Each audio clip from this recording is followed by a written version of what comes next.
Following her father's words, Mulan told how she went through many hardships to luckily escape the orphanage. But while she was in that dark hell, she had a good friend who always took care of her. And yet, when that woman was only 22 years old, she had to die at the hands of the Hua family animals. During the funeral preparation, her body was covered in a total of 67 wounds from being whipped, bitten, burned, having broken bones, and being beaten. That is why she was here to speak out for all the victims. Seeing the people support Mulan, Xiao Xiong immediately shot down the banners exposing his crimes. He still made excuses that the Hua family had done charity for decades without ever resting. But during the management process, it was hard to avoid some people losing control. Xiao Xiong asked Mulan if she planned to ignore the safety of her friends. To everyone's surprise, she calmly pulled the bomb's pin to see who would die first. Right at that moment, a car rushed by, making the Hua henchman jump and drop the coffin. Xiao Xiong panicked and told them to pick his grandson up. Right after Qingyi stepped out of the car, all of Mulan's friends along with many victims flocked over to demand the lives of the Hua family. It turned out Qingyi took the chance of the Hua family's funeral to sneak in and save everyone. Walking up to Mulan, Qingyi gently reached out his hand to brush back a stray lock of hair on her face. He wondered if she couldn't bear to let him step into danger. Guessing Mulan was only holding a fake bomb, Qingyi asked why she didn't act against Xiao Xiong. Mulan said she wasn't just targeting Xiao Xiong alone, she wanted everyone's injustices to be exposed to the world right on this day. Tuiji accused the people in the orphanage of breaking her leg when she was 9, and Man Man was taken by them to the secret vault to entertain the rich. Keiji was sold into a brothel. Each person was living proof of the Hua family's crimes. The fury of the surviving victims quickly created a wave, demanding the Hua family pay the price. Right at that moment, Ba Zhe led a police team over. He announced that he had received a report against the Hua family for human trafficking, along with solid evidence. After that, he ordered his teammates to arrest everyone from the Hua family and take them to the police station for investigation. The moment the evil people were caught in the net, Mulan felt like she saw the image of her pitiful older sister. Finally, she got justice for her and all the victims who had to suffer for so many years. Over here, Tang Qing also felt a weight lifted witnessing the fall of the Hua family. Seeing Tang Qing, Ba Zhe walked over and reminded her that from now on, she didn't need to force a smile anymore. Finally, he knew what she had done. Tang Qing, you've worked so hard all this time, haven't you? Ba Zhe's words made Tang Qing unable to hold back her tears. Hearing him ask about her future plans, she choked up and said that she didn't have a home anymore. After her parents died early, Tang Qing took her younger brother to study and work for an opera troupe. But a bomb explosion at the South City station took away her only remaining relative. So Tang Qing, can you look at me as your family from now on? Inspector Lee, when the weather is nice, can you go grab a coffee with me? Finally, the girls who were once mistreated, who carried countless wounds and grew up in hatred, could also show bright smiles. From today on, they will move forward on their own paths, no longer imprisoned by the past. In the gentle breeze, Su Su remembered her journey that started 3 years ago. At that time, she held Xiaolan's ashes tightly while going to Nanyang. The moment she met Xiaolan's father, Su Su finally let herself burst into tears. She constantly blamed herself for not being able to protect her. Holding his daughter's ashes in his arms, Yushin felt both heartbroken and furious. He knew the Hua family was extremely powerful, so Su Su had to go through many hardships to bring Xiaolan back to her hometown. Yushin advised Su Su to start a new life, but Su Su swore to wipe out the Hua family. Hearing that, Yushin also agreed to be a strong backup for his foster daughter. 3 years have passed since that moment, and Yushin never expected that Su Su would actually topple the all-powerful Hua family. Looking at the uncertainty in his daughter's eyes, he guessed that she still didn't know how to move forward. He softly reminded her that from now on, she no longer had to live as Mulan. Instead, she could go back to being Su Su, live for herself, and ask her own heart what she really wanted. Right at that moment, Qingyi appeared like a bright sun shining on Su Su's heart. He smiled and ran to her, just like the first time they both dared to be true to their feelings in North City. Taking Su Su to the dock, Qingyi said they were home. He remembered she used to say she always lived at the dock before entering the orphanage. At that time, Su Su was small, but she still remembered her family made a living from water transport. Her father was on the boat all year round, and her mother did odd jobs to help the family. Life wasn't rich, but it was very peaceful. Every spring, her mother cooked fragrant salted meat soup, and her father would sail small model boats with her. Su Su wanted to be a captain and travel the world, but she couldn't bear to be away from her parents. Her father heard that and offered to be the first mate, and her mother the second mate for their daughter, so the whole family could be together forever. Yet after an accident, Su Su lost her parents and was crushed in the orphanage. Since then, for the sake of revenge, she became a calculating and deceitful person, even forgetting her true nature. Qingyi understood that numbing pain of Su Su's because he also used to think that he didn't deserve to be loved. After his father's death, his mother kicked him out of the Morong house, and only Qingyu announced that he would raise this younger brother from then on. Su Su, the two of us are the same kind of people. Neither of us was expected or appreciated. So in the future, you don't need to lower yourself in front of me anymore. From now on, besides you, there is also me, who knows how happy the old Su Su used to be. Qingyi, when everything with the Hua family is finished, I want to do the things that Su Su truly wants to do. Hearing that, Qingyi guessed that the things Su Su really wanted to do had something to do with him. Because from the moment she left him to face the Hua family alone, he knew she could never bear to leave him. Seeing Su Su still trying to deny it, Qingyi secretly kissed her on the temple. Knowing she wasn't used to sweet talk yet, she asked for a little more time to find the real Su Su. Calling Qingyi back home, Qingyi scolded him for daring to go looking for trouble in dangerous places. He suddenly announced that he had discussed it with their mother and would keep the engagement with the Fong family. Once Qingyi was fully recovered, he would send him abroad to study. Qingyi wondered his big brother knew Su Su wasn't Mulan, so why was he still forcing her to go through with the engagement? Qingyi asked how many lives his brother had left to sacrifice for Su Su, and besides, if it wasn't for the Murong family's power, she could never have toppled the Hua family. Su Su was about to speak up, right when news arrived that Xiao Xiong had escaped from prison.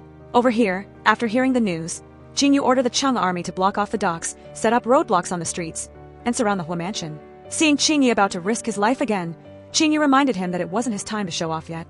But Qingyi wanted to prove he didn't need to rely on the Murong family to fulfill Su Su's wish. Because Qingyi couldn't be like his big brother, standing by for the sake of the family while the one he loved was in pain. Right after Qingyi left, Qingyu immediately talked to Su Su in private. He advised her not to dream about getting back with his brother after her revenge was done. Su Su declared that from now on she would live true to her heart, and tomorrow she would invite Mr. Fong to cancel the engagement. But Qingyu suddenly brought up the fire at the Wu Zong Kodok 12 years ago. Meanwhile, Qingyi went to the Hua mansion to force the butler to reveal where Xiao Xiong was hiding. But the butler only dared to talk once the police arrived. He said the boss originally planned to escape abroad. However, all the docks around here were blocked, so he took his men to Hang City first. Returning to the Murong house, Qingyi heard from the maid that Su Su had just gone out. Since he couldn't see her, he had to leave a note. He said he had to go to Hang City to finish everything. He promised he would definitely return before the first snow.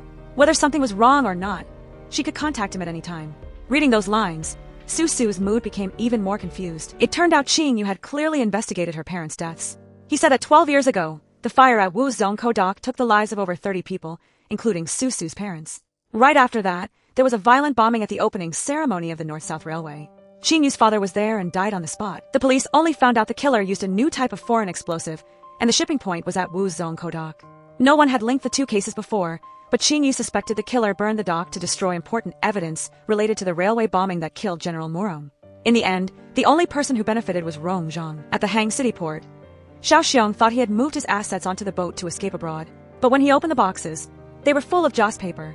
At that moment, Qingyi suddenly appeared. He said he was afraid Boss Hua would leave without being prepared, so he bought some joss paper as a gift.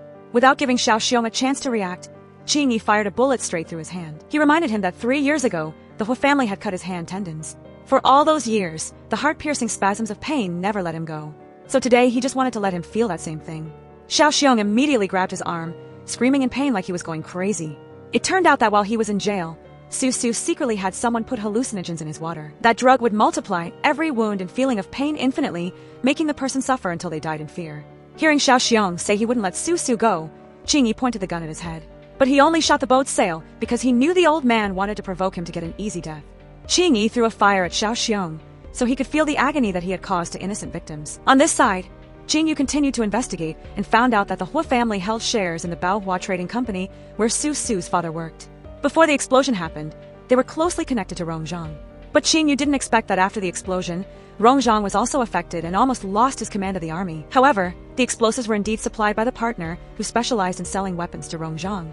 If Su Su wanted revenge, she would definitely have to face Qingyu's foster father. Qingyu thought that the wedding with him was the best chance to kill Rongzhang. Su Su guessed that Qingyu didn't want to keep a time bomb like her next to Qingyi, so he let her risk her life against Rongzhang. But Su Su didn't need Qingyu's help, and she wouldn't leave Qingyi ever again. Qingyu asked if Su Su was planning to drag the Fong family into the fire again or force Qingyi to act against the person who raised him. If she didn't rely on them, how would she face the Li family? Knowing Mr. Fong was returning to Nanyang urgently, Qingyi asked Lai to send a gift. While searching and taking the Hua family's assets, he found a stack of old photos from the orphanage, and among them was a photo with Xiao Lan's name and age on it. Mr. Fong was moved looking at his daughter, who had eyes just like her mother, only she was so thin she was just skin and bones. Even if it was just through a photo, he finally got to see his daughter's appearance as an adult. Knowing Su Su had feelings for Qingyi, Yushin decided he would cancel the previous engagement with the Murong family. He thought that now that the big revenge was done, she should start a new life. After finishing the urgent business in Nanyang, he would come back to South City to arrange the marriage for Su Su and Qingyi.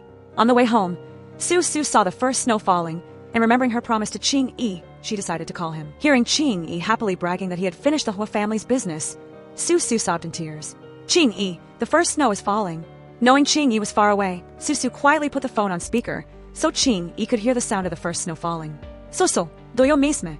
Qing-yi, if one day I have to give up everything here to leave forever, would you be willing to go with me? Su, isn't that what I've always been waiting for? From now on, no matter what happens, you must tell me, because I have enough power to protect you. Let's never be apart again, okay?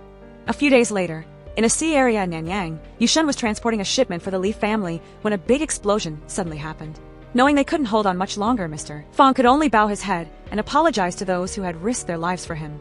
He only had time to look at his daughter's photo one last time before sinking into the sea of fire. The next morning, Su read the news that her father had an accident at sea. She tremblingly contacted the Nanyang side, then immediately called to urge Qing-yu to hold the wedding as soon as possible. To avoid involving others, she wanted to personally finish off Rongzhang. Qing-yu guaranteed he would find a suitable bride to replace Su at the wedding, and then, win or lose, the Morong family would wash their hands of it. Standing by the river scattering joss paper for her foster father, Su knew a storybook ending would never happen for her.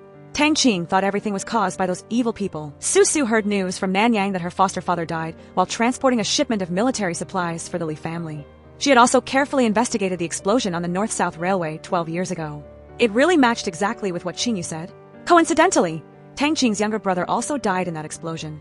Under the vast sky, both of them swore to get justice for their dead loved ones. After hearing that Boss Fong had an accident, Qing-yi immediately returned to South City. Lai Yi praised the second young master for working tirelessly, saying that as soon as he took over the Hua family's assets, he put so much effort into cleaning them up to give to his lover.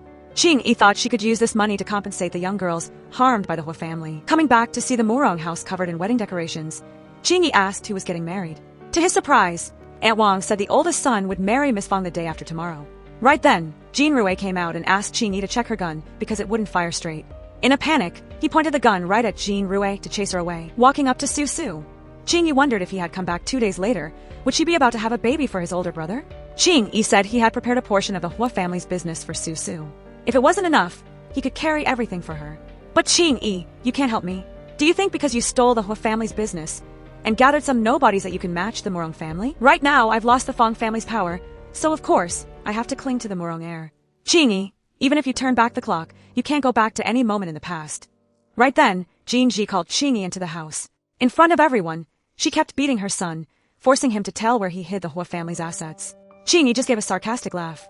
He told his mother not to think his faked filial piety was real. Jean Ji immediately nagged that Qing-yi was the one who killed his father, and instead of repenting, he dared to buy things that didn't belong to him.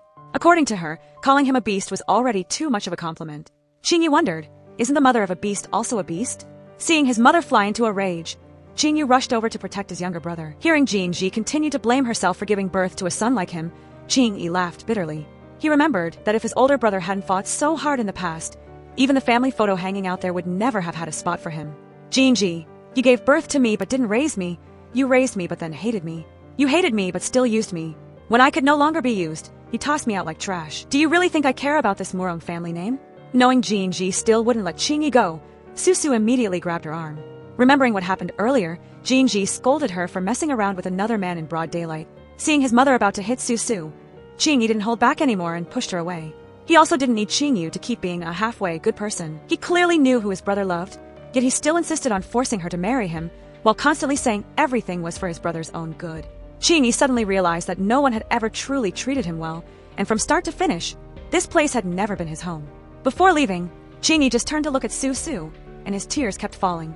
He said if Su just said one word, he would take her away to hide forever. Looking at Qing-yi's bleeding and shaking hand, Su just wanted to hold it once, but she still didn't have the courage to let go of everything. Qing-yi, stop being crazy. Qing-yi quietly turned and walked away, and his lonely figure slowly vanished, making Su's heart ache. She was about to chase after him anyway, but Qing-yi spoke up to stop her. He thought if she died, Qing-yi's grudge would be the only thing to keep him living. At the aviation school, Qing-yu personally gave Chi-hong the invitation to his wedding. She forced a smile to congratulate him, but said she just got a chance to study abroad, so she couldn't attend. Qing-yu could only stand still and watch Chi-hong's figure slowly fade away. Because he understood he had to stop, so she could fly further. He suddenly remembered 3 years ago when he was in pain because he had to put his brother in prison. At that time, it was Chi-hong who advised him to let go of some responsibility, but he still carried too many heavy burdens on his shoulders. Also because of that, she never dared to be with him. Qing-yu, I don't think we have a future. It's not about status, but because our responsibilities are completely different. You voluntarily carry too much stuff. Your wife must be someone who can carry the family's burden with you, but that's not what I want. I can't lose my own name and career and spend my whole life tied down as the young mistress of the Murong house. Watching Chi-hong walk further away step by step, Jingyu wondered why she didn't want to try even just once, why she thought being with him meant she had to give up her dreams, and so both of them just quietly missed each other. Meeting Su-su, Chi-hong said straight out she knew the plan to swap the bride during the wedding. So before going abroad, she wanted to do one last thing for Qingyu. Before the wedding day, Qingyi purposely returned to the Murong house to give a congratulatory gift. As soon as Jingyi saw him, she asked if he was planning to cause more trouble. Qingyi casually replied that this house was already messy enough. He praised that his sister-in-law cared a lot about her face, but it was a pity his brother already had another girl in his heart. Right after that, he called people to bring the gifts in for everyone. Qingyi gave Madame Jean a pair of glasses to clearly see who her oldest son really loves. Knowing that Chi-hong always hoped for a chance to study abroad, he revealed he had purposely asked someone to get a spot for her to go overseas. As for Su-su, Qingyi gave the cottage back to her. He told her that in the future if she argued with his brother, the sister-in-law could go there to cry or even burn it down. When it was his oldest sister's turn, Qingyi had prepared a very accurate sniper rifle. He thought the family photo out there looked better without him in it. Finally, Qingyi wished his brother and sister-in-law to grow old together and then turned to leave. In the ruins of the Hua family, Min Xian didn't expect the family would fall apart like this one day. Right then, a man suddenly appeared. He said Mulan and the Murong family were investigating things they shouldn't know, and they were the ones who toppled the Hua family. So he was on the same side as Min Xian. Hearing that Min Xian didn't want to be used, he revealed more. The woman standing next to Qingyu wasn't the daughter of the Fong family at all, and specifically, she was closely related to the death of Min Xian's father. Meeting Qingyi, who was drinking away his sorrows, Baze asked if it was really necessary to make things so messy because of one person. He admitted that Miss Mulan was smart and elegant, making everyone who met her admire her. But anyway, she was going to marry his brother. Qingyi then asked Baze if he liked Tang Qing, and if he really understood her. Baze didn't deny it. Baze assured her he wouldn't let love turn into hate. If Tang Qing didn't love him back, he was willing to wait rather than hurt her. Baze remembered how much his mother missed his father, to the point of always carrying his finger bone. Compared to his mother, weren't they luckier? Even if they couldn't be together, just seeing the person he loved safe and sound was enough to be happy. On the wedding day, the matchmaker told the bride's side to use golden scissors to cut a lock of the bride's hair, then tie it with the groom's hair and put it in a blessing bag. Also, when going outside, the bride's feet must not touch the ground. Jingji skipped the complicated rituals since the bride had no family present. The people around them complained even more, saying Miss Fong was disrespectful for getting married so soon after her father died. At that moment, Qingyi came and told the matchmaker not to worry about taboos. Because if just tying a red string could keep people together until they were old, then no one would feel guilty every time they heard the name Jingwan. Compared to the rest of the Murong family, Qingyi claimed he was closer to his sister-in-law, so he personally cut her hair and even promised to carry her out himself. On the way, Qingyi said he had thought everything through. Even if she married Qingyu, it was like she was by his side forever. After putting her in the car, he revealed that he had just swapped his own hair into the blessing bag. During the wedding procession, Baze wondered why Tang Qing had been avoiding him lately. Seeing her today, she looked at him like an enemy. Tang Qing said she was the type of person who just played along for the moment, so she apologized if she had made Inspector Baze misunderstand before. Baze respected Tang Qing's choice, but she couldn't take away his right to love her. As long as Tang Qing didn't have anyone else in her heart, he would always love and wait for her. Once Su-su arrived at the wedding venue, Qingyu asked if she was ready. Su-su was just waiting for the ritual to start, so she could find a chance to assassinate Rong Zhang from the second floor. At that time, whether she succeeded or failed, he had to clearly cut ties with her. Qingyu planned to walk to the altar first, but Su-su had found a bride for him. Stepping into the wedding dress, Chi-hong was willing to give Qingyu a hand. Because as long as there was a bride at the scene wearing a veil, he would have an excuse to claim he didn't know about the assassination plan. Qingyu quickly warned Chi-hong that no matter what happened later, she must not lift the veil. Under the bright fireworks, Qingyu happily held the hand of the girl he loved and walked into the wedding hall. But in just a split second, Qingyu realized the bride in front of him wasn't Su-su. On the second floor, Su-su had moved into position to target Rong Zhang.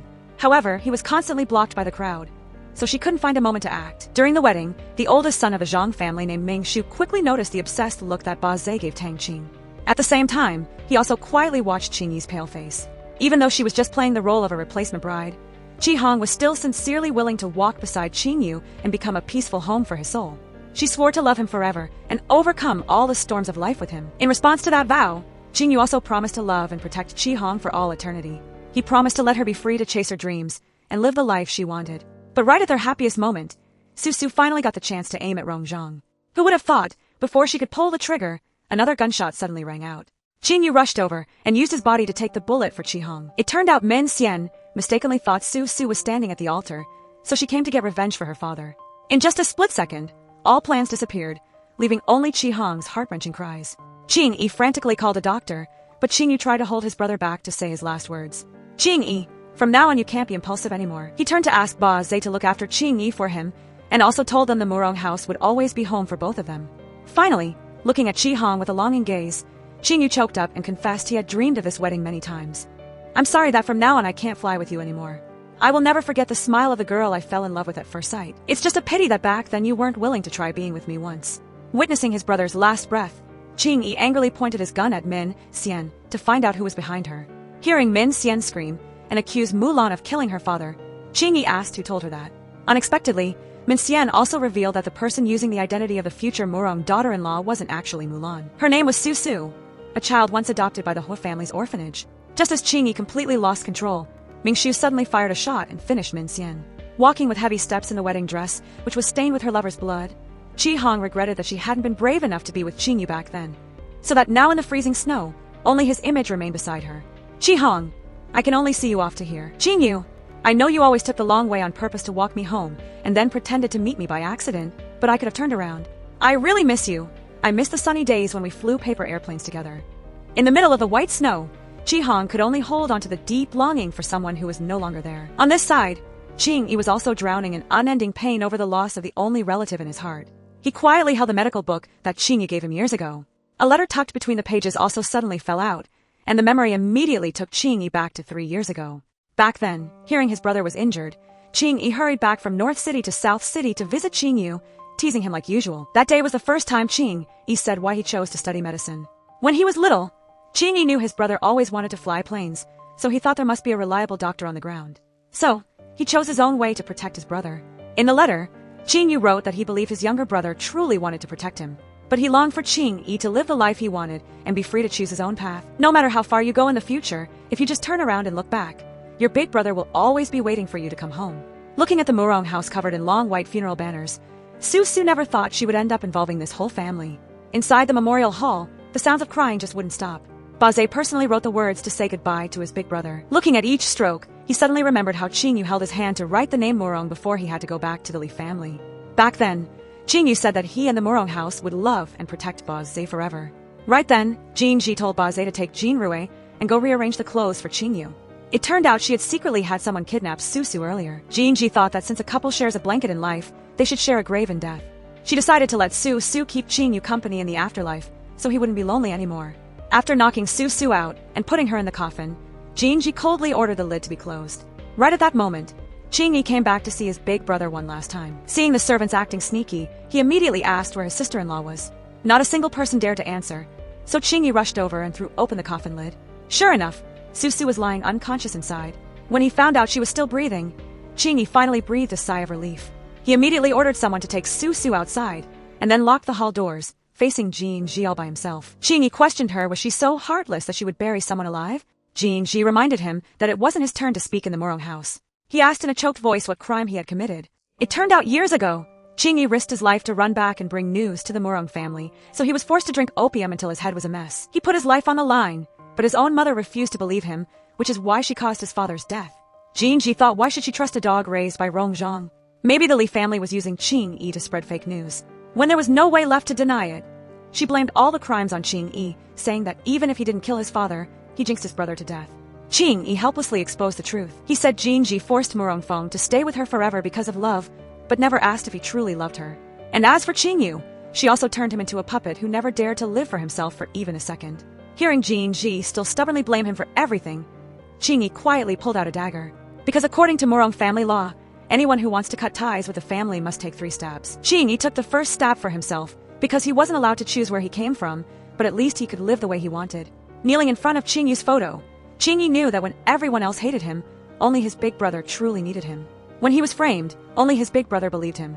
Even until he died, his brother still hoped to fix his hands. But Jing-yi couldn't protect his only relative, so the second stab was like a way to pay for his sins toward his big brother. Now that Jing-yu was gone, Jing-yi had no more reason to stay in this house that was no different from hell. So he gave the final stab back to the person who gave birth to him, so her own hand would completely end the relationship between the two of them. Without saying another word, Jing-yi pulled his mother's hand and stabbed it straight into himself. Jing-ji, our ties are severed. I have nothing left to do with the Murong family anymore.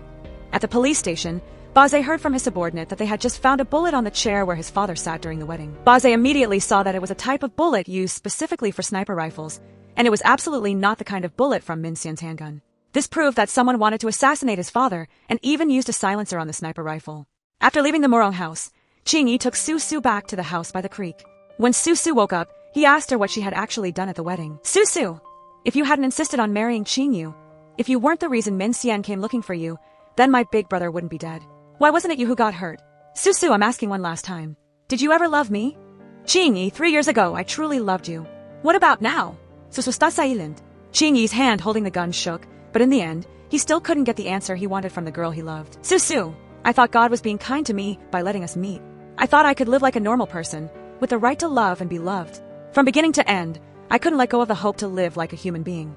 Su Su, I hate you. In total despair, Qingyi personally burned down the house he had built with all his love, the place that held all the happiest memories between him and the girl he loved. In the pouring rain, Qingyi stumbled along like a soulless body. Just then, Jean Rue sent people to beat Qingyi just because he dared to make their mother angry. Su Su suddenly rushed over and hugged Qingyi tight, using her own body to protect that pitiful man. If fate was kind, she only wished to be with Qingyi day and night. Even just a simple meal would be full of happiness. Maybe only in that way, all the hate and fear that had followed her for years could vanish like smoke. Qingyi, don't be afraid, I'm here. When Su Su woke up, Baze told her he had taken Qingyi to the hospital. He asked if she had seen this bullet before. He guessed that during the wedding, she hid on the second floor to assassinate Marshal Li. But Min Xian suddenly fired, which made his father stand up, so he escaped the disaster. Su Su admitted she wanted to kill Rong Zhang. She said he was involved in the railway explosion 12 years ago. Suddenly pointing a gun at Su Su's head, Baze questioned what she based her accusation against his father on, and plus, she was the one who got Qingyu killed. Ready to die, Su Su only told Baze to definitely investigate the person who talked Min Xian into this. In the hospital, Qingyi painfully read the news that the aviation school was in trouble after his brother's death. Just then, Lai came in and said he found the second young master lying in the rain, so he brought him to the hospital. Chi Hong also ran in to see Qingyi. She said forces from everywhere were trying to split up the aviation school. Rong Zhang even had people surround the school, but that school wasn't private property. Before, no one wanted to take it over. Then thanks to Qingyi running everywhere, it was built into what it is today. Chi Hong asked Qingyi if he could bear to just stand by and watch others take over his brother's hard work. But Qingyi thought that when his brother was alive, he never thought of himself for even a single day. Now that he's dead, does he still have to be responsible for the family and the country's mission? Chi Hong didn't force Qingyi. However, she thought that if even Qingyu's last wish vanished like smoke, he would truly be forgotten forever. On this side, Su Su also woke up in the hospital. Baze asked why she didn't say earlier that she was carrying Qingyu's child. He promised to definitely keep her and the child safe. But even Su Su didn't know that night had become a permanent bond between her and Qingyu forever. Going out to see the doctor, Baze heard that Su Su had serious damage to her right inner ear. He feared she would be permanently deaf in one ear forever. 2 months later, the radio reported that Qingyi was following his brother's last wish, planning to lead pilots to support the Southwest Front. Every day Baze brought healthy food to Su Su, and he also promised to take responsibility for the future of her and her child. Su Su wondered if the baby wasn't Qingyu's, would Inspector Baze still take responsibility until the end? She told him straight out that she and Qingyu just used each other, and she was actually carrying Qingyi's baby. On the bus to the battlefield, Qingyi had nothing left to hold on to. Right then, he saw a weak Su Su standing by the road watching him. He didn't want to see her again, but his heart couldn't just let him walk away like that. But when Qingyi stopped the car and turned back to find Su Su, she had already walked away, because she knew it was very hard for him to let go of the past and start a new life. As for her, no matter how tough the road ahead was, she would take good care of their child. Chasing after Su Su, Baze forced her to go back to the hospital with him. Su Su wondered, since they weren't on the same path, why did he have to meddle in her business? Baze admitted the weapon shipment on the Fong family ship really belonged to the army under his father. Moreover, the Hai Ben had been doing business together all year. Every time the ship left port, the staff recorded everything in detail. The sailing history showed that the draft of the ship when transporting goods for the Li family was always stable, except for the very last trip, which was much deeper than before. That proved that besides weapons, the ship was carrying something else that day that wasn't recorded. Could that have anything to do with Boss Yushin rushing back to Nanyang? Baze thought the Fong family had collapsed, and the Murong family wouldn't accept Su Su. She could only risk her life to investigate or get revenge, but if she died, she would take the baby with her. Baze stated that Qingyi was like family to him, so he would definitely protect his child. Plus, he would clearly investigate the railway explosion to clear his father's name. If he really murdered innocent people, he swore by the police badge on his head that he would bring the killer to justice. Rebuilding a small house by the creek, Su Su had her child to keep her company. At the same time, on the battlefield, Jingyi only knew how to hold on to his hate for her to keep fighting. Waiting for the day of victory, years quietly passed, and Su Su's son named Luowen slowly grew up. It has been exactly 6 years since the day Jingyi left his hometown. At the opening ceremony of the North-South Railway, Marshal Rong Zhang, as the person in charge, promised to use the train to bring benefits to the people. Representing the Zhang family, the oldest son Ming Shu was very honored to build the North-South Railway with the marshal. In the future, this will be the lifeline for the Zhang family's pharmaceutical factory to transport medicine to the people and the army. Over here, right after returning from Nanyang, Su Su immediately went to report the news to Tang Qing. She said she had met the Fong family's old butler. He said the last ship was transporting weapons from Germany that Rong Zhang ordered all year round. But only on that day, a sailor discovered something that had never appeared under the weapons before. Thinking it was a health supplement, the sailors secretly shared and drank it. Right after that, they started acting strangely. The butler reported hearing them say that a drug called Hong Huan helped get rid of tiredness and was very popular in Nanyang. To everyone's surprise, a few days later, the sailors who took the drug started getting painful red rashes. The butler had to send a telegram calling boss Yu Shin back to handle it. After that, he was afraid of catching it, so he secretly took a small boat back to the mainland first. Su Su thought they had to rely on Rong Zhang to track down the origin of Hong Huan. But Tang Qing didn't care about the big picture. She just wanted to kill Rong Zhang right away to comfort her brother's soul. On a rainy night, Tang Qing purposely caught Rong Zhang's attention. She dropped her hairpin and waited for him to pick it up so she could take her revenge. But Tang Qing was absolutely no match for a grand marshal. Seeing that Tang Qing was quite pretty, Rong Zhang decided to spare her life. He wasn't even interested in knowing why she went of hundreds out to get him tried to kill him. Finding Tang Qing out in the rain at night, Baze quickly ran over to hold an umbrella for her. Looking into her eyes, he asked if she hated him that much. Tang Qing said she just tried to kill Rong Zhang, but the old man luckily escaped death. Baze realized Tang Qing came from the same nest as Su Su. He asked in a choked voice if she got close to him on purpose, or if he was just a fling from start to finish. Tang Qing, as long as my last name is Li, will you never be able to trust me? So all this time, I've been the only one in love with you. Well, Baze, can you give up being the only son of the Li family? But Tang Qing, I will never let you touch my father. Finally, the aviation school plane landed in South City after 7 years. With the rank of Young Marshal, Qing-yi was assigned by his superiors to investigate corruption in the military. Meeting Lai-yi, Qing-yi said an addictive drug called Hong Huan had appeared in the army. An informant also reported that Rong Zhang was funding his troops through corruption, so this time he had to investigate both cases clearly. Lai-yi reported that as soon as the plane landed, the Murong family invited the Young Marshal for dinner, while Rong Zhang had already set up a feast at Lan Xian. But to investigate Hong Huan, Qing-yi decided to have dinner with the Li family. In front of Lan Xian, little Luowen was chasing his dog Xiao Xiao and almost got hit by a car. Seeing the car owner about to get aggressive, Qing-yi made him apologize to the boy. Luowen thanked the mister and said he ran into the street to find Xiao Xiao. Hearing the warning not to do anything dangerous again, the boy apologized but said he would still save his family members. Luowen casually asked where the mister's family was. Qing-yi's eyes suddenly looked sad, and he said in a choked voice that they had gone somewhere very far away. Luowen suddenly felt for him because his father was also somewhere very far away. Seeing Luowen point to his house at Lan Xian, Qing-yi took the boy back to his mother. On the way, he heard people gossiping that the theater owner had secretly given birth to a child for a rich man. After chasing away the gossiping people, Qing-yi told Luowen to cover his ears next time. But the boy thought that even if he covered his ears, people would still say bad things. So Luowen wanted to face it himself, and told the mister he should be more mature. Inside, Su Su was frantically looking for her son. Right then, a servant reported that the little master was brought back by a kind person. Su Su intended to thank the helper in person, but unexpectedly saw Qing-yi holding her son's hand. Not ready to face him yet, she quickly went back into her room. After handing Luowen over to his mother, Qing-yi planned to leave quietly. But through the screen, Su Su said in a low voice, thanking the gentleman for bringing her son back. Qing-yi praised that Luowen was very cute and then asked to leave.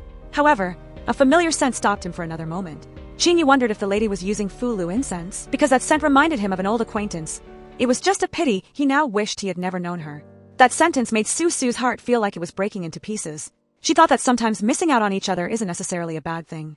Downstairs, Rong Zhang booked the whole Lan Xian theater to welcome his son back in victory. Everyone heard that the Murong family also sent an invitation, but the young marshal still valued the kindness of the one who raised him more. Rong Zhang saw this and made the troupe change to a more lively performance. Over here, Su Su heard that Tang Qing had just gone on stage to sing for the marshal. Afraid something would happen, she quickly ran to check. Noticing the chandelier above was shaking a bit, she immediately went to check it. Right then, Baze also hurriedly ran over after hearing his father was holding a party at Lan Xian. Sure enough, Tang Qing wanted revenge, so she put a candle under the rope holding the light. Su Su tried her best to break the door down but still couldn't catch the rope in time. Seeing the chandelier fall, Baze managed to pull his father to one side. After Rong Zhang escaped the danger, He had his men surround all of Lan Xian. Observing the hateful eyes of the opera singer, he recognized the one who had tried to assassinate him once before, named Tang Qing. Hearing that name, Qing Yi also suddenly froze. He figured if Tang Qing planned to kill Rongzhang, then Su Su must be in a position where she could reach the chandelier. He rushed to find her, while Rongzhang looked at Ba Zhe and decided to give Tang Qing another chance to assassinate him. He went up to find Su Su. Qing Yi knew she was here. Just as he turned around, he suddenly saw her reflection in the mirror. In that short moment, so many memories rushed back and shook his heart. Qing Yi stepped in front of Su Su, quietly looking at the girl who had been away from him for 7 years. Su Su, how have you been living all these years? As you can see, I've lived very well at Lan Xian. Guessing Su Su just tried to kill Rongzhang, Qing Yi said that his life or death affected the big picture. Right then, Luowen ran in to find his mom. Qing Yi panicked and grabbed Su Su's hand to ask who Luowen's father was. Seeing the boy refuse to talk, Qing Yi kept asking how old Luowen was this year. Su Su quickly took her son and left. Just as Ba Zhe walked in, Luowen ran to hug Ba Zhe and accused Uncle Qing Yi of bullying him. Ba Zhe didn't expect the famous Principal Morong to make things hard for a child. He coldly said that Lan Xian belonged to him, and the people at Lan Xian also belonged to him. After saying that, Ba Zhe told Su Su to take Luowen home first. He said after Qing Yi died, Su Su had no place to go and almost died by the roadside. He was the one who saved Su Su and knew all about her past with Qing Yi. Hearing Ba Zhe keep bragging, Qing Yi couldn't hold back his anger and rushed in to hit him. Ba Zhe understood it was hard for Qing Yi to accept the changes in front of him, but 7 years was enough to turn soulmates into strangers, and also enough to let two strangers slowly walk together. If Qing Yi chose to run away, he had to accept those changes. But Qing Yi thought it was actually Ba Zhe who wouldn't accept that his big brother was gone, which is why he dreamed of bringing everything back to how it was. He went to drink with his big brother. Ba Zhe reported that Qing Yi had returned to South City. He became a famous general and managed the aviation school very well, but Ba Zhe still had to solve one thing for him. When Su Su arrived, Ba Zhe said he had new clues about the railway explosion from back then. He reminded Su Su that before the fire at the Wuzong dock, she had saved a drowning child. That boy was Qing Yi. After Su Su took Qing Yi home, he still felt sick. Her father immediately realized those symptoms were just like the addicts at the dock. If the boy was forced to use drugs, then his background was definitely not simple. Hearing her father plan to put Qing Yi out on the street, Su Su immediately objected. Since Qing Yi's parents didn't want their son anymore, how could they just leave him? But Qing Yi didn't want to involve good people, so he left on his own. Ba Zhe guessed that on the road Qing Yi ran from the Li house to the Murong house, someone wanted to kill him to silence him. They chased him all the way to the Ren house, wanting to use an accidental fire to cover up the truth of a massacre. However, after recovering, Qing Yi only remembered sneaking out to bring news to the Murong house. The doctor diagnosed that the amount of opium in his body was too large, making Qing Yi's memory a mess. After hearing everything, Su Su finally realized that from the first moment she met Qing Yi, it was a mistake. Right when she heard footsteps, she immediately hid in the bushes. It turned out Qing Yi also came to visit his big brother's grave. He blamed himself for always causing trouble while his brother could still put up with it. He was mad at himself for not appreciating the people who truly loved him, while the person he loved didn't need him. Seeing Qing Yi find them, Ba Zhe had to bring Su Su out. Qing Yi asked why they didn't bring Luo, and so Qing Yi would know the two of them had a child. He challenged Ba Zhe to be brave enough to admit that he was the child's father. Knowing Ba Zhe was in a tough spot, Su Su linked her arm with his. She thought it was time to take Luo and to say hello to his oldest uncle, and she also reminded Qing Yi that who she stayed with or had children with was none of his business. Qing Yi mocked Ba Zhe for being just like when they were kids, always treating the things he didn't want as treasures. Su Su thought Qing Yi wasn't in a position to judge that. She turned and left, but Qing Yi still didn't believe Luowen was Ba Ze's son, so he decided to move into Lan Xian. The very next evening, Lai had men surround all of Lan Xian. He announced that the place was being temporarily seized so business would stop. Walking up to Su Su, Qing Yi used the excuse of preventing someone from ruining a big plan to demand that she not leave his sight for a single step. Su Su remained calm as if nothing was wrong, only telling the staff to go to the payroll office to get their pay and take a break for half a month. A while later, not seeing Su Su anywhere, Qing Yi asked Lai Yi what she was doing. Hearing Lai Yi was about to go look for her, he switched to asking what Luowen was doing, and then made up some random questions. Finally, his only option was to tell Lai Yi to go find Xiao Xiao. Sure enough, he just needed Xiao Xiao to lure Luowen out. Watching the boy feed the puppy, Qing Yi remembered that he had also raised a dog like that when he was little. Hearing that Luowen wanted to bathe Xiao Xiao, Qing Yi explained, "Puppies must be at least 2 months old to get a bath, or else they can easily catch a cold. If you want to know if Xiao Xiao is healthy, Luowen can check the color of its poop." Remembering his mom saying Uncle Qing Yi once led troops to the battlefield, the boy curiously asked if they raised puppies on the battlefield too. Qing Yi said there were no dogs there, but he would take Luowen to experience what it's like to ride a horse. Looking down from above, Su Su quietly watched the father and son playing happily together. Maybe this was a kind of joy she hadn't been able to give Luowen yet. Finally, Lai Yi tracked down a lead on a batch of Hong Huan being circulated in the opium alley. Qingyi immediately went there to investigate and unexpectedly bumped into Su. She said she came to investigate Hong Huan and also understood why Qingyi wouldn't let her assassinate Rong Zhang, so she wanted to team up with him. Qingyi refused right away, but just a few seconds later, he turned around and agreed to take Su along. However, he said she had to agree once he thought of a condition. Seeing Su swear to do what he said, he only warned her absolutely not to regret it. Going deep into the alley, both of them saw a group of adults chasing a boy away for stealing bread. It turned out the boy just wanted to get some food for his puppy. Su felt sorry and took out a silver coin to give to the boy. Seeing the boy toss the silver coin away, Qingyi immediately spoke up and scolded him. He reminded him that if he wanted to survive, he had to throw away his pride. Right after saying that, he forced the boy out of the dog cage and told Lai Yi to wash him up and take him to a relief camp. He talked tough, but in the end, he even cared about the puppy. Along the way, Su realized that Qingyi was very familiar with this place. He said years ago, when his head wasn't clear, he had come here once. At that time, he was poisoned by enemies, and they thought Qingyi would definitely die, so they threw him into the river to hide the body. Unexpectedly, because he drank too much river water, he vomited up most of the drugs, and then luckily someone saved him. Hearing this, Su instinctively wanted to reach out and touch the face of the boy she once saved. But in the end, she just made an excuse that she was going to pet the dog. At the biggest pharmacy in the alley, Qingyi paid for information about Hong Huan. The man said only poor people smoke that drug because it has many side effects. However, lately, many people were waiting for a new, improved batch of the drug. Leaving the place, seeing her people coming to report, Su made an excuse that she still had some work, so Qingyi should go home first. To her surprise, he kept following her around, making her urge him to quickly take the dog back to the boy. Meeting Su, Xiao Tao reported that he still hadn't found information about the special symbol. However, lately, very strange trains had appeared at South City Station. Instead of using a normal straight chimney, these trains had chimneys shaped like a loudspeaker. Moreover, they all entered the station and left at midnight. The unloading also happened at dawn.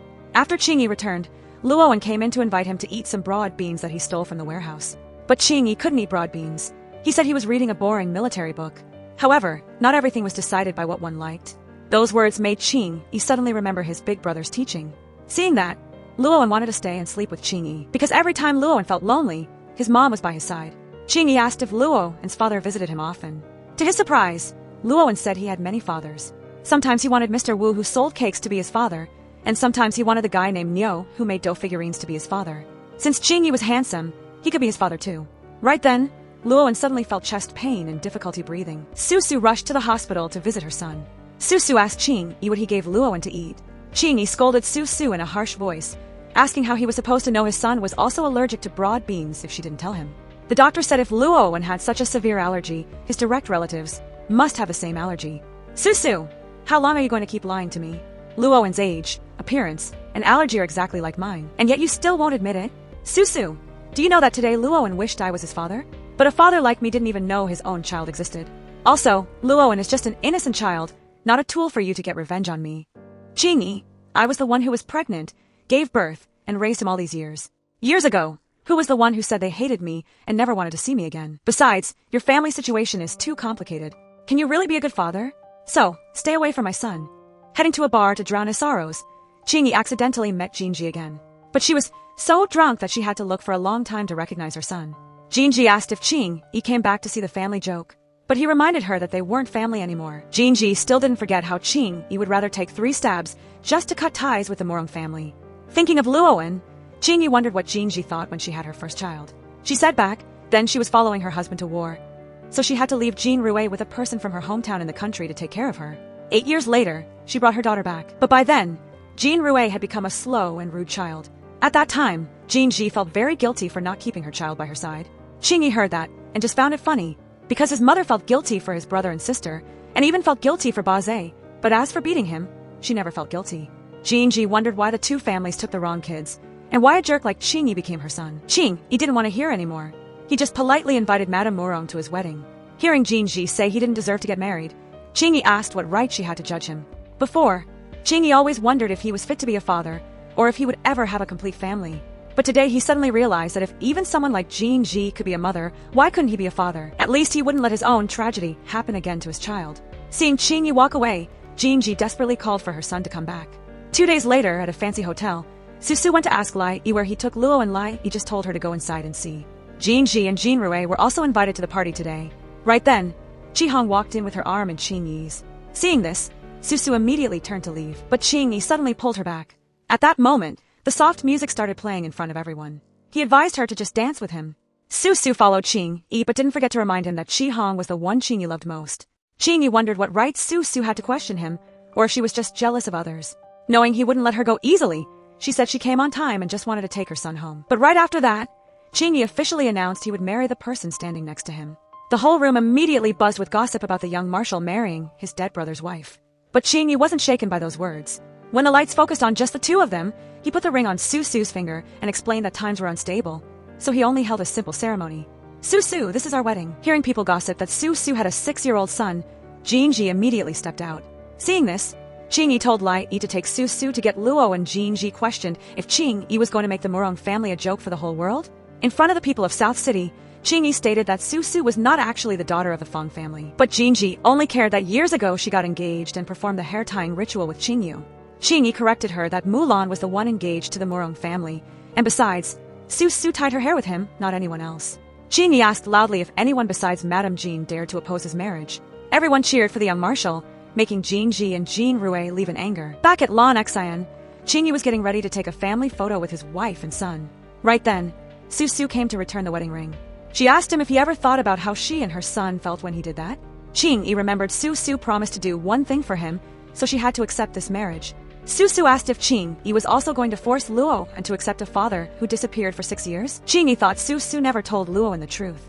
So how could she be sure the child wouldn't accept him? Su, do you really hate me that much? But Qing-yi, you were the one who said you hated me, and even wished you never knew me. Remembering the painful memories from the past, Qing-yi decided that from now on, the two of them would be a couple that hated each other. But Luowen was innocent, so even if it was just faking, he had to give his son a complete family. Right then, Luowen ran in to find his mom. Qing-yi pulled the boy into his arms and softly said that he was Luowen's father. The boy's eyes lit up right away. He turned to ask his mom if the mister was telling the truth. After Qing-yi confirmed it again, Luowen was overjoyed because he finally had a father. Su thought to herself that both she and Qing-yi had lost their families, and Luowen had never had one since he was born. But now they both had the chance to give their son a real home together. Hearing his father planned to take a family photo, Luowen excitedly turned to ask for his mom's opinion. Finally, they had a complete family. Meanwhile, at a drug research lab, the leader of the East Asian Drug Association had extracted the pure form of the drug. He said the drugs just shipped to South City were diluted, so the illness and infection spread slower. Last time, Mingshu planned to use the Feng family's cargo ship to hide the Honghuan. As a result, the whole batch was destroyed by Yushun. If they succeeded this time, the Zhang family would definitely control all of South City. That night, a train quietly arrived at South City Station. Xiao Tao secretly watched and found them transporting wooden crates with special symbols. He immediately ran to report the news to Su. Knowing the place was strictly guarded, Su asked Tang Qing to use her specialty. Using the excuse of visiting the train station, Tang Qing pretended to do a magic trick, so everyone thought she made Su disappear from a trunk. But actually, Su had secretly snuck inside, and then had someone else dress up to take her place. Luring a guard out, she suddenly knocked him unconscious to get the key to the warehouse. Sure enough, there was Honghuan inside the crates. Su quickly took photos of the evidence, and then hid in a dark corner. Knowing it was hard to escape, she quietly pulled her gun for self-defense. But Qing-yi appeared just in time to save her from danger. Outside, Ba Zhe asked Tang Qing if she was invited by the Cheng army to perform. Knowing Ba Zhe was looking for Su, Tang Qing kept him there for a magic trick. She suddenly pushed Ba Zhe into a trunk, but he pulled her inside with him. Guessing Tang Qing wanted to lock him in, Ba Zhe told her to quickly open this rotten trunk. Tang Qing wondered if Inspector Ba Zhe hated being in the same place as her that much. Right when they heard Ba Zhe's staff, she told him to let them break the trunk open and throw her in jail. But he told his subordinates not to worry about him.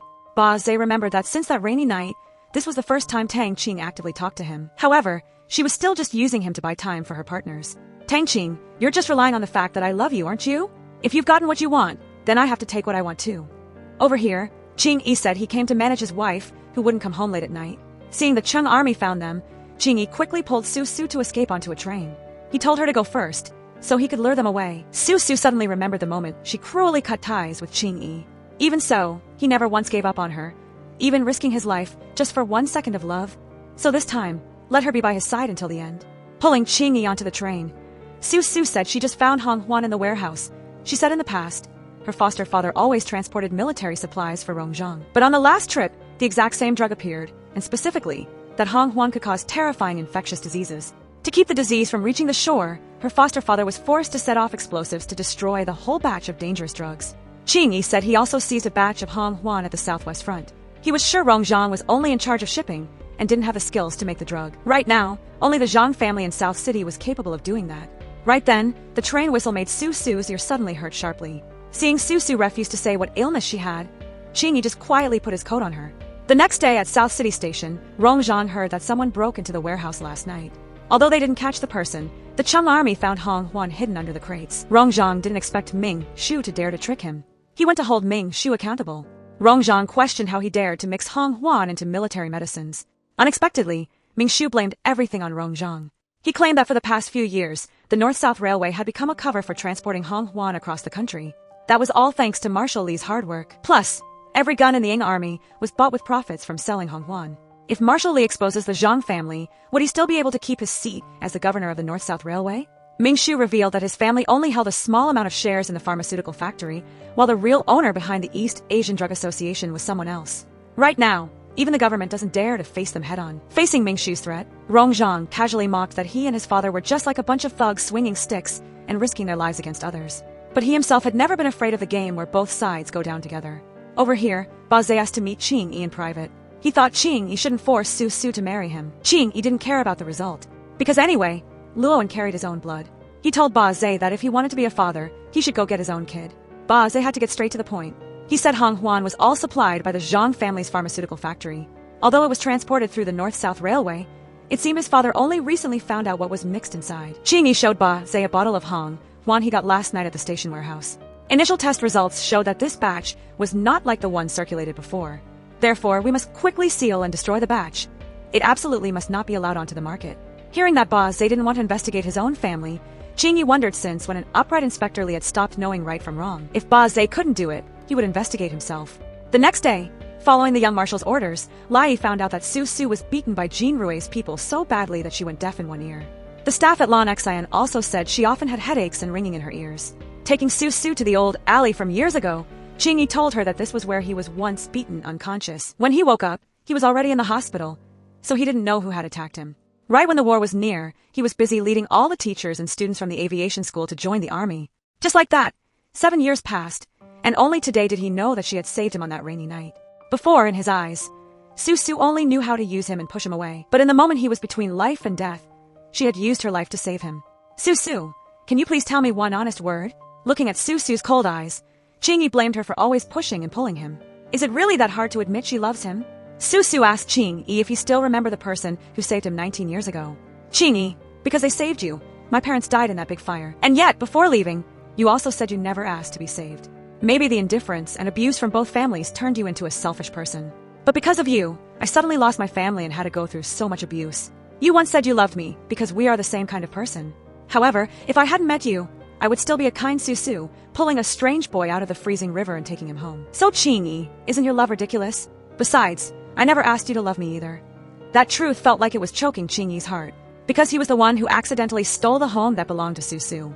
Before Qingyi could even calm down, Lai rushed over in a panic to report that Luowen had been kidnapped by Jinji. Meanwhile at the Murong house, Jinji was acting crazy and sweet-talking Luowen to call her grandma. But she stubbornly believed that Luowen didn't look like Qingyi, but exactly like Qingyi reincarnated to come back to her. Seeing the thunder and lightning make the power in the house go out, Jinji fearfully hugged Luowen tight in her arms. Right then, Qingyi burst in to take back his son. Luowen, don't be afraid, Dad is here. He told Lai to carry Luowen back to Lan Xian. Qingyi looked at his mother, who was so crazy that she mistook him for his father. Jinji said that after her husband left, she had to carry the whole Murong family on her shoulders. She felt that she deserved to get her husband's love. But when she realized it was Qingyi, Jinji's eyes were filled with anger. Qingyi advised Jinji to stop lying to herself, because from beginning to end Murong Feng never loved her, and also not to use the excuse of Qingyi killing his father to hate him for half his life. But Qingyi, what right do you have to lecture me? Because for your whole life, you will have to carry the guilt of killing your own father. Now you're even marrying your brother's woman. You are all rotten, while everything I do is for the good of the Murong family.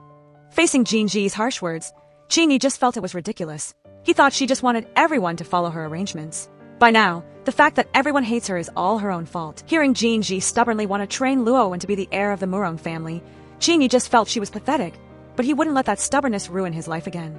Jinji, I'm warning you not to touch my wife and child, or I absolutely will not forgive anyone who dares to destroy my family. The next morning, returning to the Murong house, Ba Zhe remembered the happy days of the past. In front of Qingyi's photo, he helplessly apologized because he had tried his best but still couldn't protect his home. Right then, a gust of wind blew a pile of papers off the shelf. Leaning down to pick them up, Baze suddenly discovered that his big brother had always been secretly looking into the business between his father and the Zhang family. At the South City train station, Rongzhang watched a guy who stole and drank Hong Huan in the warehouse get sick. Going to hold Ming Shu accountable, Rongzhang guessed the new drug wasn't just simple Hong Huan. Ming Shu said that in a time when medicine is scarce, he was only helping poor people forget their pain.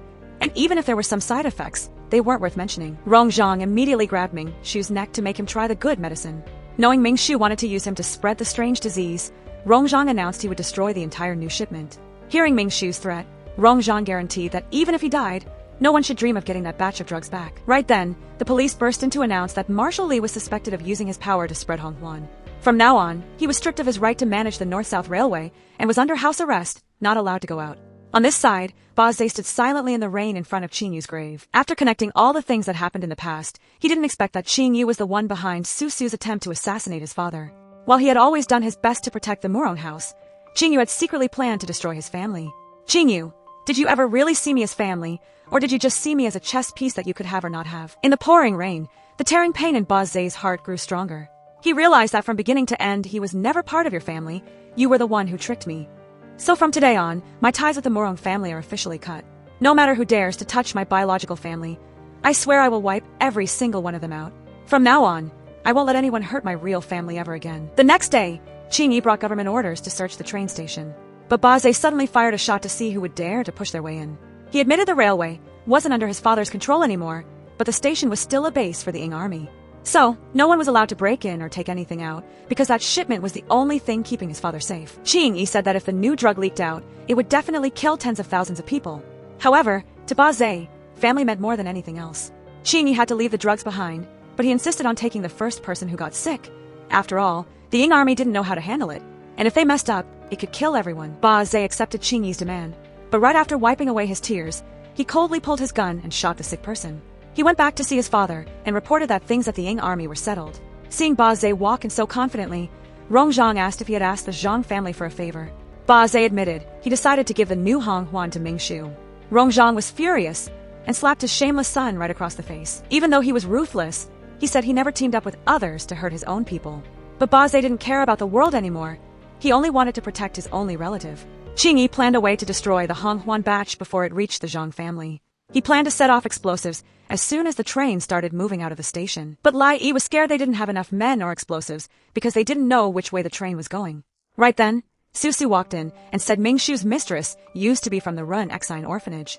She just sent someone to report that tomorrow afternoon, the train carrying Hong Huan would follow the route from South City Station to Yan'an Station. Qing Yi pretended he would set the explosives in the suburbs and asked Su Su to take the aviation school students there while he stayed at the station to stop Baze from getting on the train. After not being allowed out for several days, Rongzhang complained he was suffocating and felt like he was going to die. He demanded the Zhang family guards bring Tang Qing to sing for him no matter what. Once Tang Qing arrived, Rongzhang kicked everyone else out. He moved closer and whispered for her to cooperate with him. Rongzhang knew Tang Qing had a brother who died in the railway explosion years ago, but the Zhang family was actually the one behind it all. Now the Hong Huan situation couldn't wait. He had to save the Ying army that had followed him for so many years. Tang Qing only wondered why he always spared her life. Rongzhang said he owed the mother of those two boys way too much, and Tang Qing luckily looked just like her. Meanwhile, Baze ordered the Ying army to pull back so Ming Shu's men could move the cargo. As long as the train left South City, Marshal Li would be reinstated immediately. Right then, Qing Yi burst in to stop Baze from doing something that would harm the people. At this point, Baze said straight out that he hated Qing Yu, who had investigated the Hong Huan early on and even conspired with Su Su to assassinate his father. He asked why Qing Yi was still naively protecting the Murong family and taking care of the fiancé and nephew of such a hypocrite. Seeing Baze point his gun at him without hesitating, Qing Yi called him brother and challenged him to pull the trigger and end him right there. Sure enough, Baze couldn't bring himself to do it. He admitted that before, he would have done anything for Qing Yi just because he called him brother, but now everything had completely changed. Right at that moment, the train carrying the Hong Huan suddenly exploded. Over here, Tang Qing sang a song to say goodbye to Marshal Rongzhang. She remembered that before he left, he gave her a keepsake from Baze's mother. If he couldn't come back, he hoped Tang Qing could stay by Baze's side and encourage him, telling him not to go against his own ideals because of his father, not to help evil people because of his father, and not to lose track of right and wrong because of his father. As soon as she heard the news about the train explosion at the station, Su Su hurried to find Qing Yi. Seeing that he wasn't hurt, she breathed a sigh of relief. Hearing Su Su say that Luowen was waiting at home, Qing Yi confessed that he also really missed the boy and a certain person. He let her know that Rong Zhang had set off the black gunpowder hidden in the Ying army's tunnels. So now he had to go to the Li house for the funeral. After his father's death, Ba Zhe was in endless pain. He imagined his father was still alive, still sitting by his side and having a drink together like in the old days. But as soon as he finished his glass, his father's image vanished before his eyes, leaving him alone in heart-wrenching pain. Tang Qing came to find Ba Zhe. She reported that the old railway explosion was caused by the Zhang family. At that time, Marshal Rong Zhang was part of the plan but thought they were only targeting Murong Feng to take control of South City. The result was a terrifying explosion that killed many people. That incident also became a constant regret in the Marshal's heart. So before going to the train station, he said that even if he died, he had to destroy that batch of Hong Huan. Tang Qing passed the Marshal's words to Ba Zhe. A man should die like me. Don't let your father look down on you. After Tang Qing, then Qing Yi came, but Ba Zhe thought that everyone was abandoning him. He remembered that when he was still a good police officer, everyone told him he had to protect his family. When Ba Zhe wanted to protect his family, they then advised him to kill his own relative for the greater good. Ba Zhe always did what others said, and in return, he finally became a sinner who didn't understand the big picture. So he had to follow this path to the end to prove he was right. Chasing after Ba Zhe, Tang Qing asked where he wanted to go. If his father was gone, he still had her. Ba Zhe said he had waited for Tang Qing for 7 years, but now he didn't need her pity. Tang Qing admitted that Marshal Rong Zhang wasn't an evil man, but she didn't hate the wrong person either, plus the last 7 years weren't easy for her either. Ba Zhe thought his father had paid with his life for her younger brother, so there was nothing left between them. Returning to Lan Xian to treat his wounds, Qing Yi knew that Ba Zhe always wanted a complete family. He didn't dare to imagine how heartbroken the guy was. Su Su thought that Ba Zhe at least once had some warmth. What about him? Qing Yi wondered if at the last moment of his life, Rong Zhang regretted treating him and his mother so cruelly. In his dream, Qing Yi saw himself riding on his father's back under the warm sun, while his mother brought a puppy to him. When he woke up in tears, Qing Yi was holding little Luowen in his arms. A few days later, infected people started to appear at the aviation school. Shi Hong said the disease moved very fast, turning from rashes to a state of delirium in just one morning. Hearing that, Qing Yi immediately ordered everyone to lock down the school for disinfection. After calming down, Qing Yi believed the students in the school didn't use Hong Huan. If so, this disease could be spreading through other ways. Just then, test results showed that the school's water tank contained an unusual amount of strange bacteria. If that thing has an incubation period, I'm afraid this is only the beginning. Over here, infected people also appeared in the Ying army. Hearing that the aviation school had just locked down, Ba Zhe guessed that Ming Shu planned to use the bacteria to wipe out the army first, and then take control of South City. Meanwhile, Ming Shu reported to his superiors that he had sent word to Qing Yi and Ba Zhe. Whoever cooperates with the East Asian Association first will get the only cure. That way, they can both split the two of them up and weaken the military forces in South City. After observing the sick people for a while, Qing Yi diagnosed that the early stage would involve a high fever along with blisters. Then they would struggle because of sores and itchiness. During the whole process of the illness, their heads were not clear. If they fall into a coma for more than 45 minutes, they might not be able to wake up anymore. Within just 8 days, the aviation school had to witness the first death. Seeing Qing Yi feeling down, Su Su thought he had tried his best.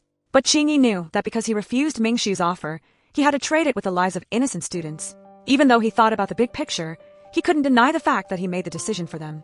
Coincidentally, Su Su just heard a story. She told him that a young girl who was once saved from the Hua family's vault had enrolled in the aviation school. She wasn't infected, but she was also terrified.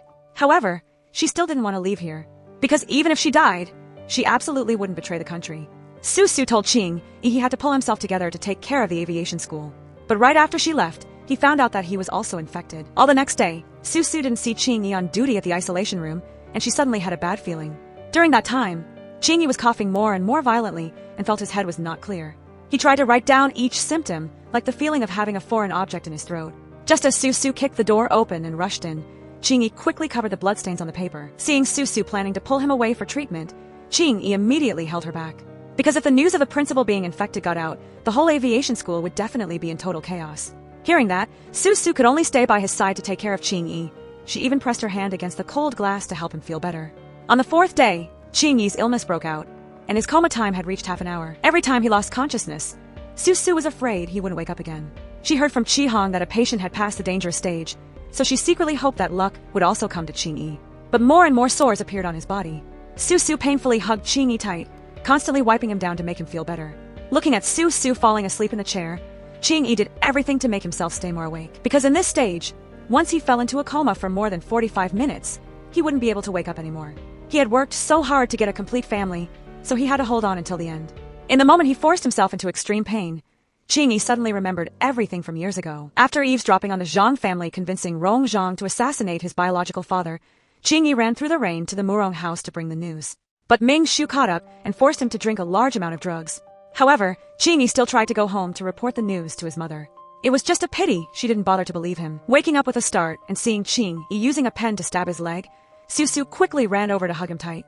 Realizing Qingyi's body temperature had dropped, she happily kissed his forehead gently. After escaping the grip of death, Qingyi retold the story from years ago to Su. He remembered Ming Shu's father trying his best to convince Rong Zhang to assassinate Murong Feng. On the way to report the news, he was forced by Ming Shu to drink poison and then thrown into the river. Luckily, Su saved his life then, but because of that, her family was involved. After leaving Su's house, Qingyi continued to the Murong house to report the news. Right when the poison kicked in, his terrifying appearance was hated by his own biological mother. Qingyi guessed that because he lost his memory, the Zhang family didn't target him anymore. He just didn't expect that before that. He had already harmed the Ren family. Su didn't blame Qingyi, because she knew he didn't want to involve her family, so he quietly left, and besides, at that time he was just a child pushed into a corner. Waiting until the wounds scabbed over, Qingyi started going back to work. Su said the aviation school had passed the peak outbreak. By now, the number of deaths had dropped significantly, and there were some cases like Qingyi who survived the terrible disease. Right then, Qihong ran in to report that Ba Zhe was leading the Ying army to surround the school gate. Qingyi guessed Ming Shu also promised to give the antidote if Ba Zhe took control of the aviation school. He held Su's hand tightly and told her to stay and wait for him to return.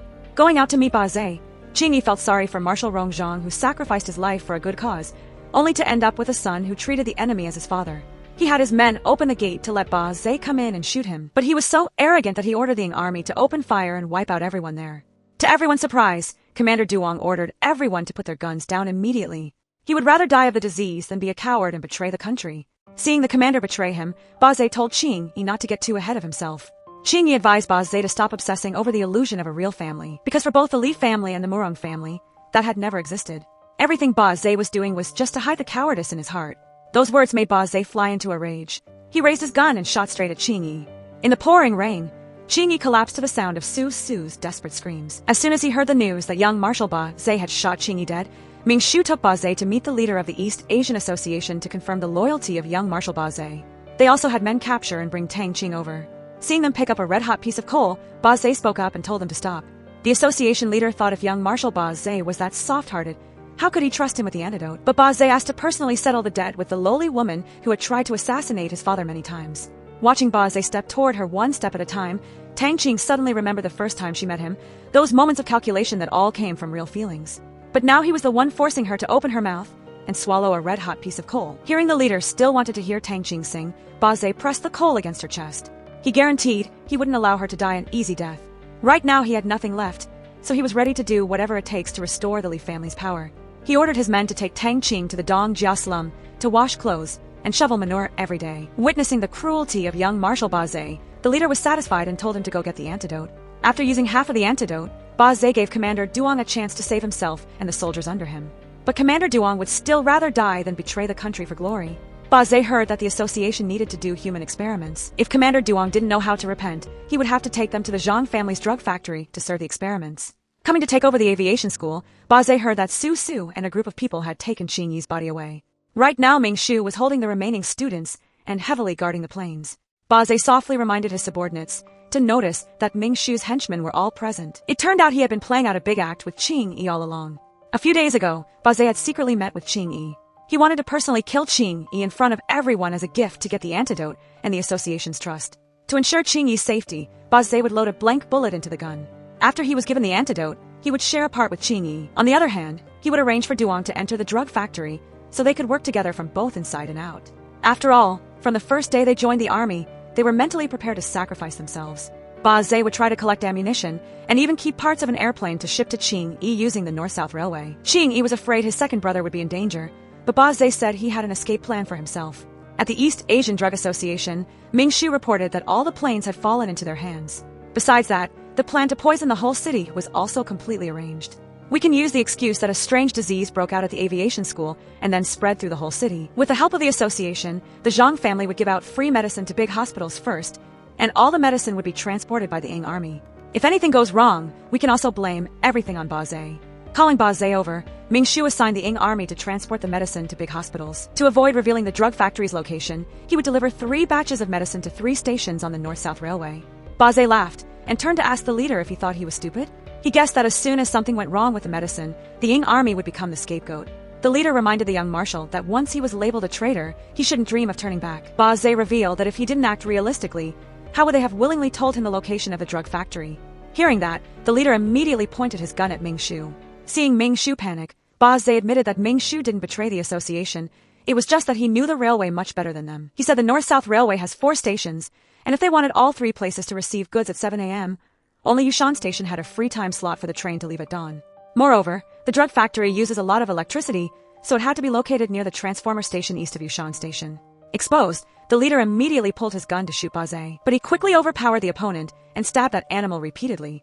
Hearing the noise from inside, Ba Zhe's 2 subordinates also immediately started acting. However, the enemies were too many and had explosives, so they could only try their best to hold them back until their last breath. It turned out that under Ba Zhe's command, the Ying army was willing to give up all the antidote to the teachers and students of the aviation school. Even though they faced a situation where they would definitely die, they were determined not to regret it. Even if they had to carry a bad reputation forever, they swore they would protect the people. Ba Zhe declared that after this battle, we will no longer exist in this world. So he wanted to give the Ying army a flag. If we live, we'll use it to wipe blood. If we die, we'll use it to wrap our bodies. Mom, Dad, Big Brother, I'm coming to find you all. Raising the gun in his hand, Ba Zhe held his head high and fought until his last breath. Meanwhile, Tang Qing suddenly received a letter from Ba Zhe. Tang Qing, only when everything is about to end do I look around and see I have no relatives left, so I can only ask a friend like you to take care of my family matters. The pair of jade bracelets in the wooden box on the bookshelf took half a year of my salary to save up for. 7 years ago, I wanted to personally put them on your wrist. The begonia tree in the yard was also planted by me, only hoping that when it blooms, it would earn a smile from you. So please take care of it for me, and wait until next year when the swallows bring news of spring. After receiving Ba Zhe's body, Qing Yi saw his second brother was hit by a total of 11 bullets. He heard that before risking his life, Ba Zhe told someone they must deliver his body to Qing Yi because Ba Zhe had swallowed a piece of paper with the drug factory's location written on it. Second brother, didn't you say you had an escape plan and would personally bring the news back? But why did you lie to me? Second brother, it's almost time for us to go home. Firing shots to see Ba Zhe off, Qing Yi hoped his second brother would soon be reunited with their parents. Right then, Lai Yi ran over to report that teacher Qi Hong had flown a plane toward the drug factory. Meanwhile, Ming Shu was forcing his henchmen to move all the equipment and medicine out of the drug factory. But they reported that the Ying army had blown up the North-South Railway, and a plane was rushing toward the factory. Realizing Ba Zhe had tricked them, Ming Shu quickly ordered to shut down all equipment and lights at the drug factory. In the sky, Qi Hong had arrived at the right coordinates but still couldn't identify the target. Right at that moment, the Ying soldiers who were captured for experiments held up torches and ran out regardless of the danger to signal the students and teachers from the aviation school. They used their own lives to pave the way, helping Commander Duong run up to the rooftop. In the end, he used his own body and the Ying army flag to light up a torch that would shine forever. Thanks to that light, Qi Hong accurately identified the target. To her surprise, right when she was about to drop the bombs, the plane warned that it was almost out of fuel. Knowing her fate was sealed, Qi Hong looked at the photo taken with Qing Yu, remembering the moment they both vowed to be together forever. So for this flight, she decided she wouldn't come back. Qi Hong steered the plane straight into the drug factory, with only the image of the man who became the brightest light of her life in her mind. Qing Yu, your resting place is also my resting place. Burying Ba Zhe and Qi Hong next to Qing Yu, Qing Yi guessed that his big brother must be blaming him. Su Su thought they all did what they felt was right. Seeing Qing Yi was still worried, Su Su said she had asked Tang Qing to take Luo into North City while she wanted to stay and stand side by side with him. She pulled Qing Yi to a beautiful place with mountains and water. Su Su said a couple shares a blanket in life and a grave in death, so later she would be buried here with him. Hearing those words like a confession from Su Su, Qing Yi placed the wedding ring back into her palm. He confessed he originally planned to give it to Su Su 10 years ago, but she ended up running away. The other day, he decided to give it, but she threw it away. So Qing Yi, this time I want to wear it, to live and die together, never leaving each other forever. At the East Asian Drug Association, Ming Shu called to apologize to his boss, saying he had saved a batch of medicine, so he could still carry out the poisoning as usual. On this side, Qing Yi also got news that Ming Shu was planning to poison the whole city. Looking at the map, Su Su predicted he would choose the most crowded place, like the Chenghuang Temple. Qing Yi thought he might also poison the water plant. However, right now we have too few people, and the police don't have enough evidence to convict the Zhang family. Su Su told Qing Yi to lead his men there, while she took her sisters to the temple festival to stop them from poisoning the people. Qing Yi said beforehand that no one would know or praise their actions. They might even sacrifice themselves quietly right before dawn. But everyone agreed with one voice that they were willing to die for their fellow citizens. Before splitting up, Su Su promised to wait for Qing Yi at the elephant ear cookie stall in the Chenghuang Temple. They both pinky promised that they would definitely meet again. Sure enough, Ming Shu had his men attack the water plant in Dongjia. Qing Yi arrived in time to stop them, but there were too many of them. Spotting Ming Shu heading toward the water plant, Qing Yi told Lai Yi to cover him while he drove inside. Over here, they just found someone trying to put drugs into the water vats at the Chenghuang temple. Su Su immediately had her people deal with him. She told the rest of the people to run to the rooftop for cover, while she handled the ones below. Hearing her teammates, Su Su quickly pushed the enemy into their line of fire and luckily escaped death. Sneaking into the water plant alone, Qing Yi used the corners to surprise and shoot down each man. Seeing that, Ming Shu quickly ran to get close to the water source of the whole city. Right then, someone holding a bomb was about to throw it at Qing Yi, but Lai Yi managed to grab him and the bomb to protect the second young master. Watching his closest friend die with his own eyes, Qing Yi swallowed his tears to keep picking up his gun and fight. Finally, only Ming Shu was left, but the ammo in his pocket was all gone. Seeing him throw a bomb, Qing Yi quickly grabbed a water pipe to climb up to the second floor. While Ming Shu was reloading his gun, he managed to throw a punch at him. After a fight, Qing Yi kicked Ming Shu down to the ground. But as Qing Yi came closer, he suddenly stabbed an iron bar into his chest. Ming Shu really regretted not letting Qing Yi rot in the river back then. He said his father plotted for years just to split the relationship between the Li family and the Murong family. Finding Qing Yi eavesdropping, Ming Shu forced him to drink poison and threw him into the river. Who knew Qing Yi would be lucky enough to be saved by someone? After Qing Yi went missing, Rong Zhang suspected the Zhang family did it. So Ming Shu had to pull up the roots completely because of the baby swap. Rong Zhang refused to face the Murong family for a long time, so Ming Shu planned to pull him into the mess by sharing benefits. By the time Qing Yi found out, he had murdered Zhong Qi to frame Su Su, step by step causing trouble inside the Murong house. Not stopping there, Ming Shu kept pushing Min Xian to ruin Qing Yi's wedding. Finally, as long as he put the drug into the water pipes, all the people in South City would have to pave the way for the Zhang family. Hearing all of Ming Shu's crimes, Qing Yi wouldn't let him keep hurting innocent people anymore. He ground his teeth, pulled the iron bar out of his body, and then rushed to push Ming Shu down into the sea of fire with him. Crawling up from the ashes, Qing Yi forced Ming Shu to drink all the remaining poison in the bottle. He used one punch to get justice for Lai Yi, a second punch for Ba Zhe, and a final punch for his big brother Qing Yu. Right then, the whole factory exploded, throwing Qing Yi far away. On this side, Su Su had just finished destroying all the poison. Looking at the bright fireworks outside the window, Qing Yi knew she succeeded. In just a moment, he remembered the smiles of his close friends who bravely sacrificed themselves for this final victory. They came back to see him together, but Qing Yi reminded his younger brother to go back to Su Su and Luowen. After finishing the mission, Su Su stood waiting for Qing Yi at the elephant ear cookie shop. Right then, a little girl came to give something to Su Su. She said that early this morning, a tall man hired her to stand here and wait for Su Su. He said he had to go away for a while and told her to remember to stay healthy. Su Su hurried to find Qing Yi, not knowing he had already prepared to leave. To my Su Su, we have gone through the burning fire to become the sparks, not the ashes. If this time I go and don't come back, you must live a good life. Before, I was always the one waiting for you. So this time, is it okay if it's your turn to wait for me? Su Su, waiting is painful, but it also brings hope. Your life is still very long. This is also the last thing I can do for you. I often think if we could go back to the moment it all started, what kind of life would we have? Big brother would be married to teacher Chi Hong. Second brother and Tang Qing would be a perfect match, and the frozen land in our mother's heart would be melted by spring.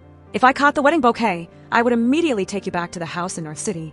I would be a doctor, and you would draw pictures every day. Sometimes we would argue because the gentian flower pot hadn't arrived or because the swing wasn't cleaned yet, but then we would make up just because of the smell of braised pork from the kitchen. In this life, we could waste time on small things like that. On that train ride, I would never lose you again.